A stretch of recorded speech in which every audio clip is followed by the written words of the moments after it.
Welcome back, everybody. Take a break with Stephen Shamus. Thank you, Alex. I love the ladder behind. You like that? The in construction, and then another laptop behind me. Another laptop, yeah. It's better than really the sideways wall with tacks in it, I guess. How come you can't do like the scenery you do with like the fake backgrounds and stuff? I mean, I could, but this is fun. Who knows what my next week will be? You know, it's very charming, very charming. All right, what do we got? This is a pretty much a Teen Titans episode.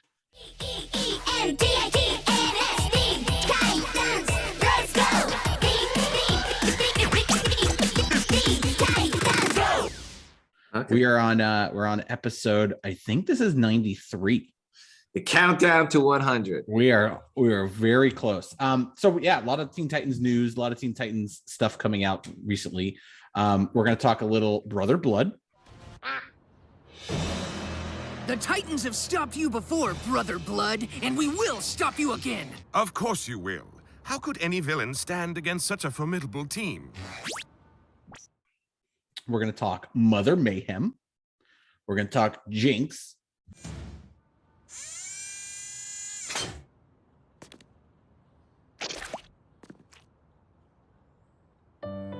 Blueberry pie.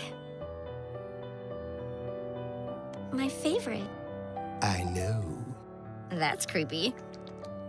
I know. We're going to talk back to my forte, Cad Bane, who was in a little TV show on Disney Plus. Open this little box of yours so I can get the information from this crystal, and your suffering will come to an end.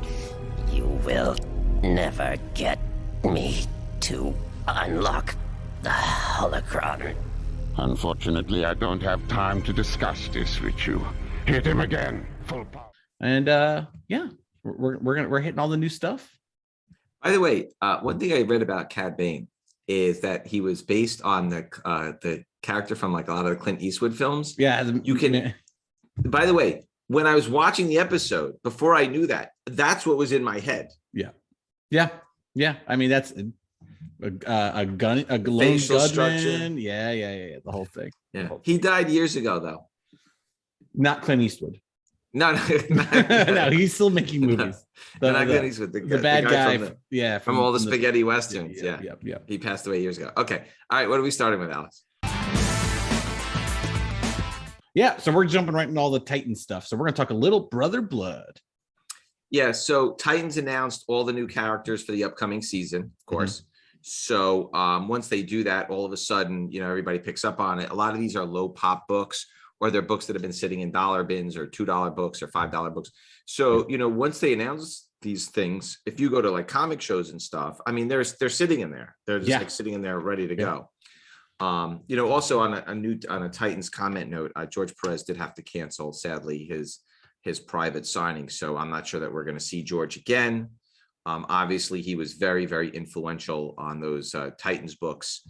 A lot of those books very much took on George Perez's personality, and a lot of the books that he's most known for are these Titans books that we're about to talk about. So just kind of putting that out there. Okay, so the first character that they announced is Brother Blood. Mm-hmm. And that character, it's funny, like, we talk about it every week, like some of these characters are 40 years old. It's like, how do they go back and like, hey, we need a character that whatever. And then is there like a historian there that's like, hey, let's pick Brother Blood, where do they come up with this stuff? It's very interesting to me. And Mother Mayhem is also first appearance in the same book. Yes. So it's New Teen Titans number 21 from July of 82. So talk a little bit, why don't we do this? Why don't we talk about both Brother Blood and Mother Mayhem characters?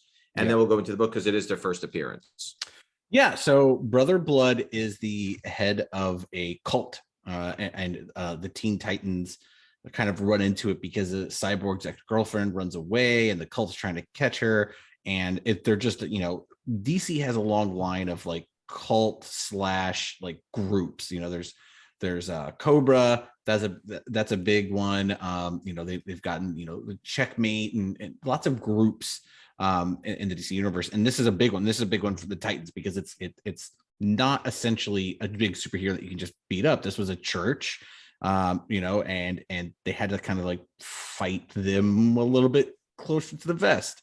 Mother Mayhem was also a member of the Church of Blood, who was supposed to be the mother of the next Brother Blood. So the head of the cult is Brother Blood, and Mother Mayhem was supposed to birth the next cult leader. Crazy stuff. Again, classic Wolfman Perez stuff. Is there any sense of why these characters, or it's just, hey, they needed some fresh characters and they're just digging into their past? I mean, when you're talking about like the Titans TV shows, which by the way, all the DC shows on HBO Max are phenomenal. Peacemaker is the cherry on top. Peacemaker is fantastic. It's fantastic. You know, you go back to the well, right? Like what does well? And you know, Teen Titans Go, what is the other one? Young Justice. They've used these characters. Mother Mayhem's in Young Justice. Teen Titans Go used Brother Blood. Teen Titans, the original cartoon series used Brother Blood. I mean, you're just going back to the obvious answers. Yeah, one thing going back to Peacemaker is that, you know, so many of these superhero films, they have sort of the same themes, the same everything. Yep. What I like about Peacemaker is they have these butterflies that sort of go inside of people, and then you have good butterflies and bad butterflies, and it is an interesting storyline. It's not your typical superhero journey story, but it works, you know, and it's they did something completely different, right? So it's really, really good, and I think that's why people are enjoying it. Okay, so New Teen Titans number 21, July of 1982. There are 118 9.8s. There are 51 9.6s. It's about a $200 book, but it's going up and up and up because they're very low pop. There weren't a lot for sale. That's the first full appearance of Brother Blood. 16-page Night Force preview by Marv Wolfman, Gene Colan, and Bob Smith. There's a George Perez cover and artwork in that book as well. And then obviously that's also the first appearance of Mother Mayhem. Yes.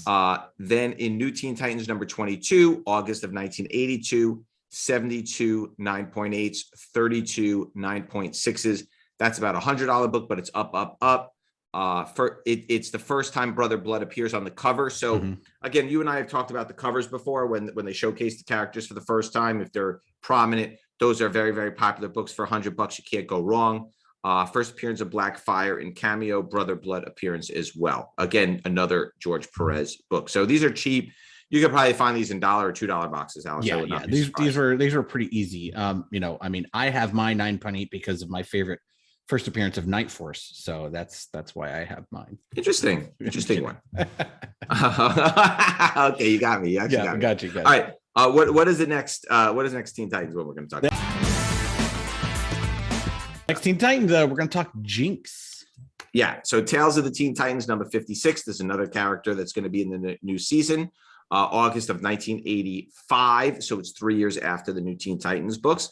There's only 14 9.8s. Wow. There's only 4 9.6s. Yeah. And you're not going to see too many of these, Alex. It's a 37-year-old book already. It's 110 plus. I mean, once the show comes out, it's going to skyrocket. That book could double, triple, quadruple. Again, that's going to be in $1 boxes or whatever. Yeah. First appearance of Jinx. Neutron and Jinx join the Fearsome Five. Marv Wolfman story. Chuck Patton. We have not said that name very often. I don't know who Chuck Patton is. And Mike DiCarlo artwork. Mike DiCarlo, we know, but he's the inker. So talk a little bit about the character Jinx and the connection. I guess he's part of the same group as Mother Mayhem and Brother Blood, or actually no. Jinx is part of the Fearsome Five, which is the villain equal to the Teen Titans, right? The Teen Titans are a group of teen superheroes. The Fearsome Five's a group of bad guys that are teens. One thing with Jinx, I think what we're seeing here and why they're using this character, because the Fearsome Five have been Teen Titans foes forever. But again, if you look at the cartoons and, DC animation's really, really big. That's probably their strongest point in any of their entertainment stuff is their animation department. Jinx has been in Teen Titans Go and regular Teen Titans cartoons since they did them. And Teen Titans Go, I believe, is on like year 15 or something. It is not going anywhere. There's some staying power in that cartoon. And Jinx is a fun character. She's in the cartoon. I mean, obviously it's a comedy cartoon for kids, but In the comics, she's a sorcerer, so she works well against the Raven type sorcerers versus each other. She's a elemental. She's a sorceress in the DC comic book stuff. And just like as a character, I don't think people love her from the comics. They love her from the cartoons. Got it. I feel like you would be a good member of the Fearsome Five, by the way. Totally. I think especially with how long my beard has been getting. Yeah. I definitely think Mountain Man or something. I think of all the superhero teams we've named, the supervillain teams, I think like you could be a member of the Fearsome Five. Definitely. You're very fearsome. Okay. Alex's pick of the week. What do you got for us, Alex?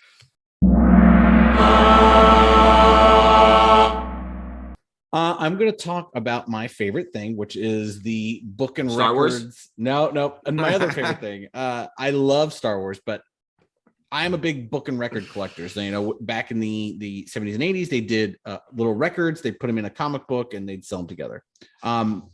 When records were shifting from records to tapes, cassette tapes, DC did some cassette tape and books that went along with it.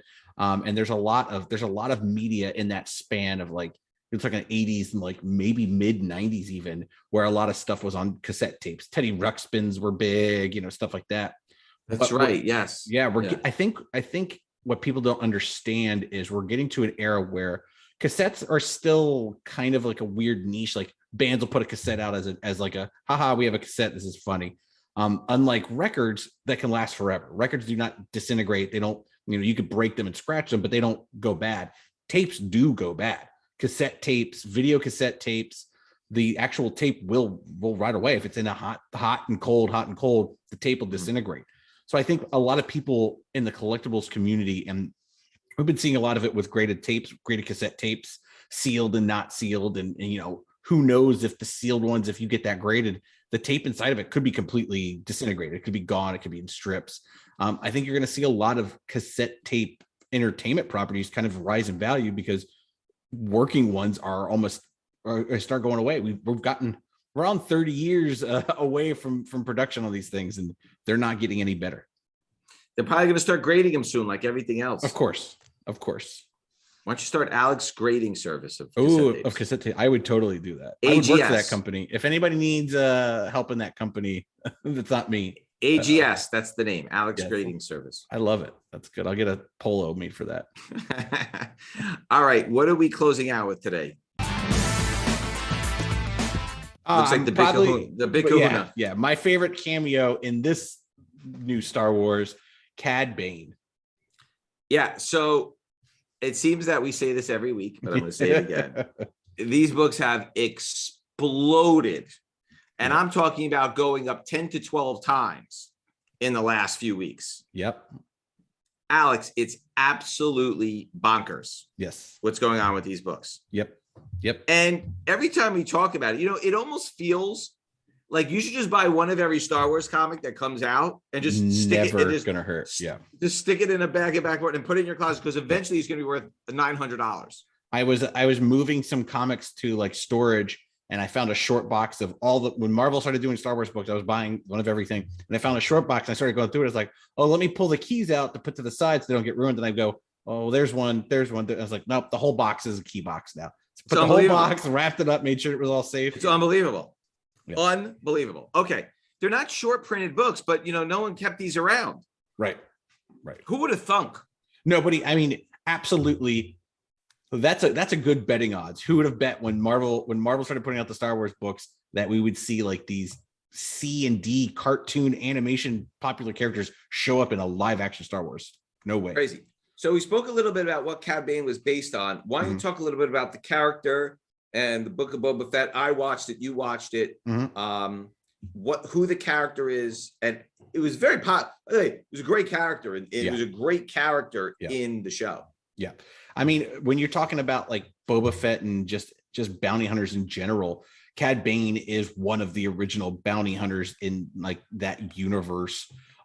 He actually helps Boba Fett out when after Attack of the Clones. Boba Fett has no dad, so he's kind of got the spaceship and he's kind of flying around. So he goes to people that his dad knew, and Cad Bane was one of them, and kind of helps him grow up a little bit, kind of teaches them the way about bounty hunting. So they have a pretty big history. They do not like each other. And when Cad Bane showed up in the show, everybody was just like, wow, this is something. Nice live action animated character. But bounty hunter, just a big bounty hunter. The same as Black Chrysanthemum. To me, the most exciting part, and obviously we're weeks after the ad, was when he shot Timothy Oliphant. Oh my gosh, yeah. You expected something to happen, and then he kills the deputy and shoots Timothy Oliphant. Yeah. Cobb. Yeah. That's crazy. Crazy. Okay. Star Wars Darth Maul #2 from May of 2017. Okay. Let's start here. Boy. The Rod Reyes cover, 196 9.8s, 148 9.6s, and these books are going up, by the way. Yeah, $900, $250, and a 9.6. Wow, that's crazy. Cullen Bunn's story with Luke Ross interior art. Then you have the Paul Renaud 40th anniversary trading card variant cover. The trading card covers don't have like sort of the action right that the other ones have. Okay. So 13 9.8s, 5 9.6s. That's a $300 book in 9.8. Then you have the David Aja 1 in 25 variant cover, 45 9.8s, 30 9.6s. It's a $2,000 to $2,500 book plus. That's what an investment on what a good return on your investment. I mean, that was probably a $25 to $40 book when it came out, maybe tops $40. Do you have one of those or no? No, I have the regular cover.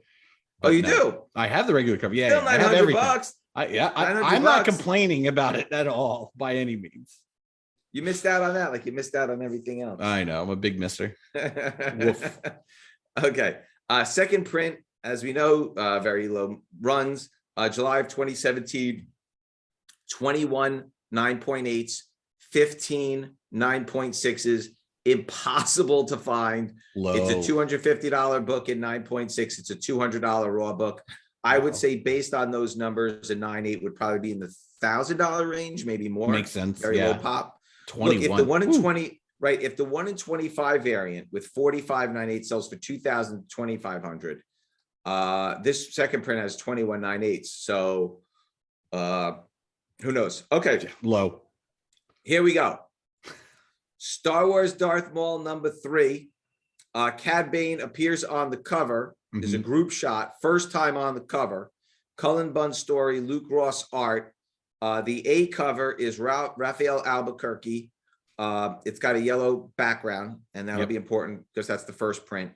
June of 2017, 67 9.8s, 20 9.6s. It's a $360 book. $170 in 9.6, $65 raw. This is a good book to buy because he appears on the cover. Yeah. I like this one. Yeah. Then the second print is impossible to find. Oh, goodness. It's the Raphael Albuquerque second print. It's got the black instead of the yellow. There's only 9 9.8s. There's 17 9.6s. It's a $1,200 book in 9.8, and it's $175 raw. So it's equivalent to what the second print of #2 is. Yeah. That's crazy. So the #3 is also very hot because Cad Bane is on the cover. Now, there's a Molina right. There's a Molina cover, a Shalvey cover, and a Lopez cover to #3, which do not have Cad Bane, so they're not selling for that much money. Right. So, all right, buy everything. Like you said, buy one of it. One of everything. You're not going to go buy when the Star Wars books come out. Just buy one of every cover. That's it. All right. Well, thank you for joining us today. If you have any questions or comments, please leave them in the fields below. Thank you again for joining us on the countdown to 100. And we will see you next week. Same bad time. Same bad channel.